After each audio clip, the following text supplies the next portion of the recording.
I'm Dr. Elliott Hedman, using emotional sensors to understand your users. How many of you have asked this question, why are customers leaving our product? Or we could flip that around, how do we make this product better? How do we innovate this? My job is I get hired by people to specifically answer these questions about how do we make better products or what's going wrong with our customers leaving. Now, when I work with these companies that ask this question, a lot of times they have a lot of data. And they're looking at this data and they're trying to figure out what's going wrong. But most of the time, that data is missing a key element because ultimately how we answer that question is not through just pure data, but we need to understand customers' emotions. It's the emotions that help tell the story about what's going on and what needs to be done. To give you an example of this is a classic problem I find is a funnel challenge. Is that we have people coming in, but at this exact step, so many of them are leaving. We can tell you exactly how many and at what time they leave, but they can't tell you why they're leaving. And that's really the question you need to ask is, what is happening here? How do we change this? How do we get more people engaged? That's an emotional question because, maybe the answer is, well, you asked them to make a choice and they didn't know what to do here, so they quit. Or maybe the answer is, they just came in because they wanted to play with your product, but you never gave them a chance to play. Or maybe you've really confused them. They don't understand what's going on and they're quitting at this point in time. All of those stories can explain this data, but our data is really bad at telling that part of it, the emotional part of what customers want. That being said, there are ways you can measure customers' emotions, and that's what I focus on. Extracting the human emotional element from data alone is hard, if not impossible. If all you're looking at is web traffic, you're not going to get the full story. But there are some really cool ways of measuring emotions, and that's why I was invited to this talk. And that's what I want to talk about here, is this sensor that I helped create at the MIT Media Lab for my PhD. This is a skin conductance sensor. It measures how open your skin conductance is. Now, why would that be important? Well, and I know I have a technical audience, so I'm going to get a little more technical than usual here. What we're doing is we're putting electricity here, and it goes all the way through, and then it gets out to the other side. And what we're measuring is the conductance. It's kind of the inverse of resistance. So the more you start sweating, the easier it is for the electricity to go through. So why do I care about sweat? And we're talking about micro levels of sweat. You wouldn't actually be able to see it. But why sweat is important is because it's tied to your sympathetic nervous system. Your sympathetic nervous system is your fight or flight response. When your eyes dilate, your heart starts pumping, your skin conductance also increases. That's when your sympathetic nervous system is activating. It's going up and down all the time. And so with this sensor, we can tell you the exact moments someone is getting excited or they're paying a lot of attention. And what I want to show you in the next 20 minutes is that if you measure your customers' emotions, the number of insights you're going to have into why they're quitting or what you need to do to make a better product is just going to blow out of the roof. It's just a completely different experience once you start measuring emotions. How I'm going to do that is showing you a variety of bizarre case studies. They probably won't directly relate to you, but I hope they're inspiring and wow, there's so much I don't know about people and their emotions that if I just looked, I would find so many other things. So let's get going with some examples. The first example I'm going to show is with the New World Symphony. The New World Symphony holds this amazing classical concerts. But the problem with classical concerts is they're losing about 30% of their audience every year, and new people are not coming in. So my job was to figure out how do we make it so that more people come to the classical concert. And I want to show you a little bit of data from what we got from this. By data, I mean the emotional data. Before I show you the first graph, I need to explain a little bit about how to measure skin conductance. You're going to see a ton of these graphs. We have way too many graphs in this presentation, but they're really fun. So as you can see, these little white spikes, those are moments of skin conductance increasing. That's when a person's getting excited, they're getting more engaged, their skin conductance is increasing, their heart's starting to beat faster. And these moments where we don't see those spikes, those are moments when they're getting calm, but probably more likely bored, they're struggling to pay attention. So when you see these spikes, these are moments of high engagement. And when you see these dips, those are moments when the person's checking out. So let's look at some spikes here. This is a expert concert goer. He loves going to the New World Symphony, and this is him listening to the Firebird. You can see with all these spikes, he's getting engaged, he's loving the music, he reported it was a really great experience. Now in the next one, I need you to pay close attention to this one, because in the next one I'm going to show you a similar experience, but in this one the concert goer had never gone to a classical concert before. Let's look at his skin conductance.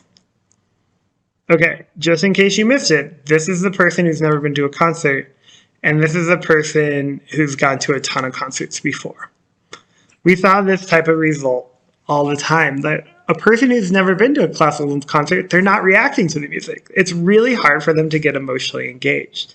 But that doesn't mean that, no one can react to the music. It just means that they actually react to very different things if it's the first time they went to the concert. So let's take a look at another person's first time going to the concert, but I'm going to zoom out to the entire concert so you can see a little bit about what does excite them.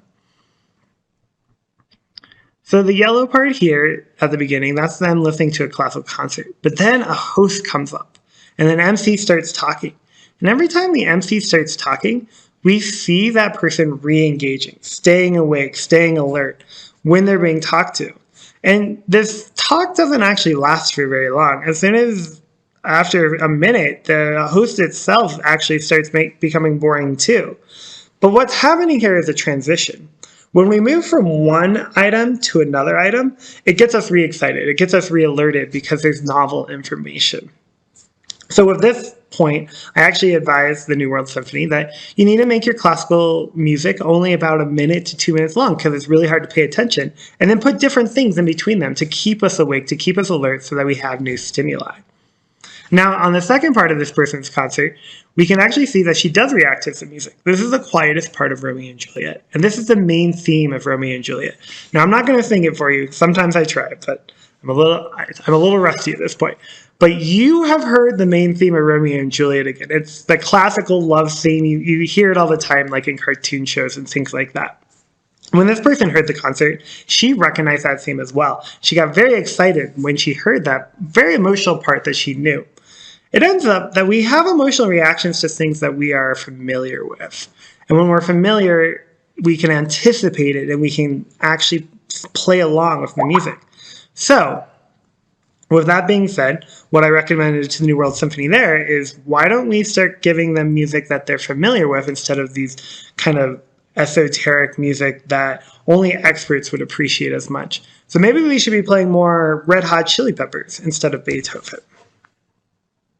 Okay, so I'm imagining a lot of you guys in the audience do not make classical concerts. So I'm going to share some things that might be more relevant to you in web design and e-commerce as well. So this, I was working with a big box company who was working on how to better sell iPads and laptops. This is the emotional experience of someone as they're browsing by themselves. Those little spikes right there, that's them getting excited. They're figuring it out. They're engaging with the product. And then an employee comes in. And when the employee comes in, we see a huge dip. That employee actually ruined the shopping experience for the shopper. That the employee started talking about trying to upsell them, trying to get them to buy a cell phone. But they removed the shopper from being able to play an experience. You're going to hear the word play a lot. I find it usually describes the best experience you could have for your user in whatever experience. So what I did is I showed this to my client and we had some conversations about we need to reshape what a shopping experience is. And an employee is not there to help push a sell. An employee is there is to open up the experience and to create an even better playing experience. But when the employee did this one, they actually literally took the iPad out of the customer's hand to show them things. And that's not what we want to be doing. Okay, speaking of play, this is my favorite example of creating play experiences. I was hired to solve this really fun problem of how do we sell more vacuum cleaners. Not the regular vacuum cleaners. These are the big vacuum cleaners that you put into the garage.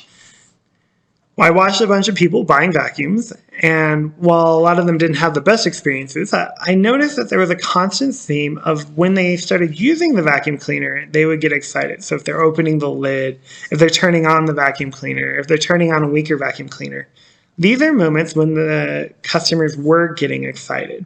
And so we sat down and we kind of brainstormed, well, what would it take to even make that more fun? If people like playing with the vacuums, how can we make playing a more central piece of our experience? And so we actually created in our prototype a water fountain. You could actually plug in the vacuum cleaner to the water fountain and it'll suck up different amount of water depending on how strong it was. When people were trying out this vacuum cleaner prototype, they actually said it was the best shopping experience they ever had in the store. Now, we then measured people's emotional experiences as they were trying out the water fountain. And to no one's surprise, that water fountain, seeing it go up and down, was an incredibly engaging piece to the buying experience. Now, this might all sound really fluffy so far. It's like, oh, that's cute. You know, people are having a better emotional experience. But this has real live consequences. When we implemented this, we actually created a water fountain and put it into different stores. Now, we didn't really check with facilities, and we weren't allowed to make water fountains, so we had a tennis ball water fountain instead when we tested it. But when we tested out this water fountain idea that was showing emotional engagement, we got 9% increased sales in vacuum cleaners, just 9% more just by having people more engaged. So the emotional reactions people have has huge consequences on your product if you can design it correctly. And now for my last one, example, I want to show you a story that's near and dear to my heart. So about half of the work I do is with adults, but the other half I work with is kids. Kids' emotional experiences are seldomly measured, and I find it very interesting how much kids need a different type of experience that we're not delivering. So I'm going to show an example of that. First, I want to show a video of a kid as she's learning to do double-digit addition. Now, there's going to be a lot of things on this screen, so I'm going to explain. She's using the screen over here. This little red and white dot up here at the top, that's eye tracking glasses. So we can see exactly what she's looking at when she gets engaged. On the side here is her skin conductance. You're going to see orange spikes when they're getting excited. And this is where we are right now. I will just give you a spoiler right now. Something's going to happen where she's going to get a huge spike. I want you to try to figure out what's going on. And I'm going to unplug my mic and hope this works.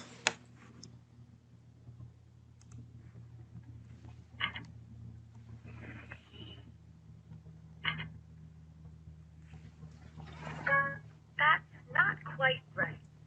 Look at the picture. What is 26 plus 7?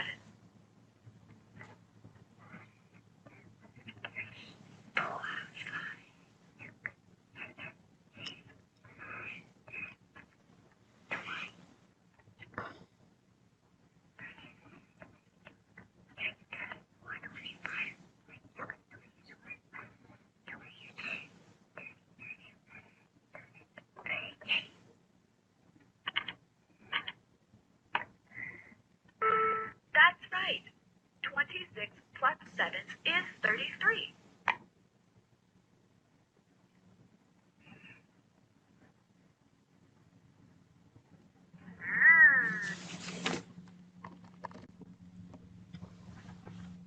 That spike right there is bigger than you'll ever see in a person playing video games, and a person buying things, and a person playing with Lego sets. That spike right there is the biggest spike I've ever seen in any of my research before.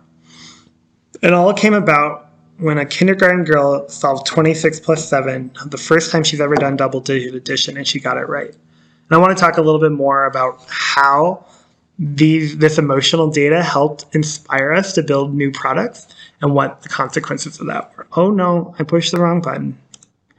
Okay. So just to kind of get a zoom out, hey, remember I told you I was going to show that graph again? Here it is.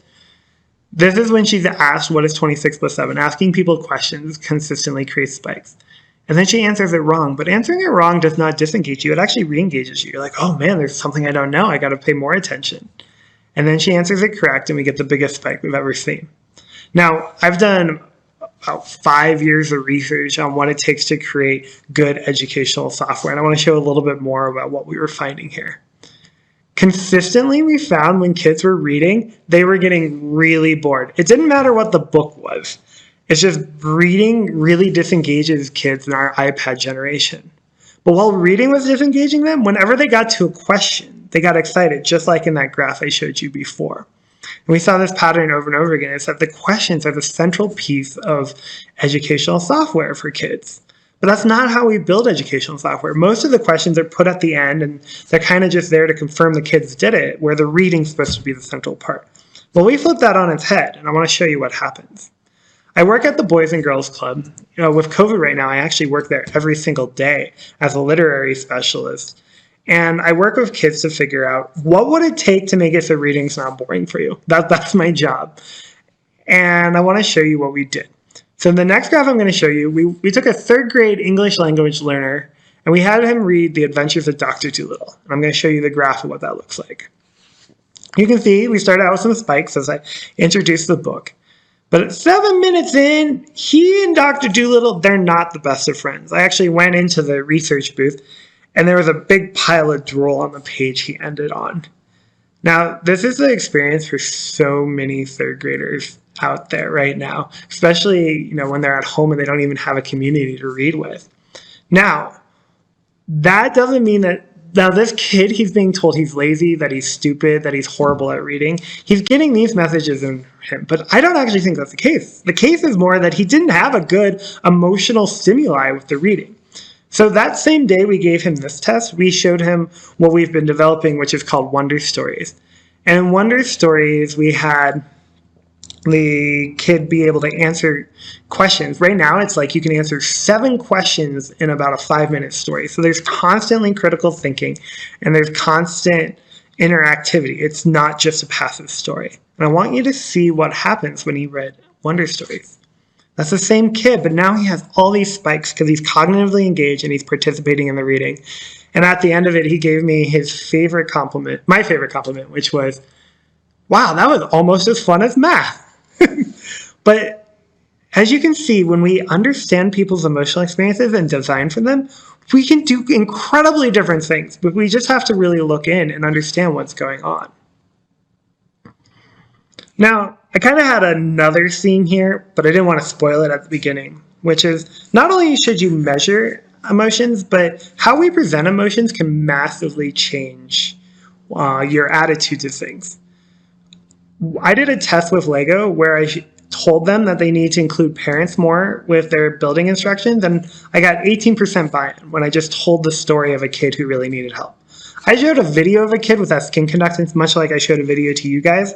We got 75% buy-in. Now this is interesting. I told the same story, but in one I showed the data, the emotional data, and the other I just told the story. It ends up being the case that we don't trust emotional stories very much. We want that data. We want the numbers. But when you just give me an emotion without the numbers, it's really hard for me to believe it because I'll come up with my own story. And that kind of comes into the first insight I wanted to share. Without emotional data, stakeholders use their gut to make decisions. We kind of decide, did I enjoy it? Did I not enjoy it? That doesn't work very well if you're doing it for kids or you're doing it for a customer who might be thinking a little bit differently than the CEO. The second insight I want to share with you is you will never design the right emotional experience the first time.